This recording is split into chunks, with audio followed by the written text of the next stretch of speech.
So when it comes to the Batman, I've noticed the word masterpiece being thrown around like a batarang. It was quite good, but a masterpiece?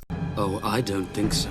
Now I know this is the internet and everything either has to be an absolute masterpiece or total trash, but the Batman is neither. While the Batman excels in areas like cinematography, it was the overarching story that fell a bit flat for me. The mystery, or the mastery, is very long and drawn out, and mostly consists of Batman being told the answers to things by various characters who had the information all along. I was happy to see the Batman do some detective work, but he wasn't very good at it. Sure, he could solve the riddles, but he only ever finds out what the Riddler wants him to find out, and you never get the sense that Batman truly bested this villain. Batman doesn't even catch the Riddler himself. The police get him by dumb luck when a random passerby spots him ordering a pumpkin pie and a cup of coffee. He didn't get caught because Batman outsmarted him, he just fucked up and got caught. It's a bit unsatisfying.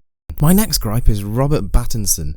Now when it was announced that Pattinson would be donning the cowl, I was Team Edward the whole way. I thought he'd be a great Batman. But sticking with the theme of this video, he was just okay. I was kinda hoping to see a Bruce Wayne that was almost as unhinged as Batman, but rage and vengeance seemed to be replaced by unhappy and mopey. He looks like a teenager whose mum just told him he's not allowed to borrow the car for the weekend. None of this is truly awful, and I feel like it might have been more of a scripting issue than Pattinson's performance. But I feel like they could have put any age-appropriate actor in the suit, given them that script, and a similar performance would have been delivered.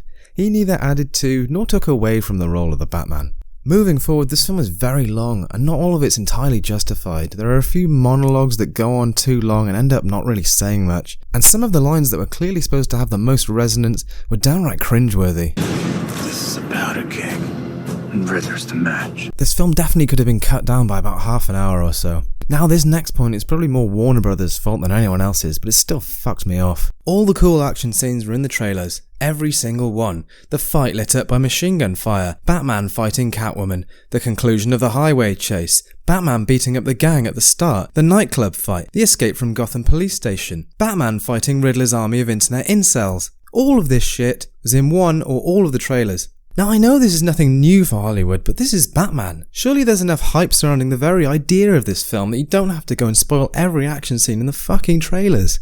And then there's the ending. Batman doesn't discover Riddler's plan, Riddler just tells him about it. I just wanted to see Batman work at least one thing out for himself, especially as the film leans so heavily on the detective element.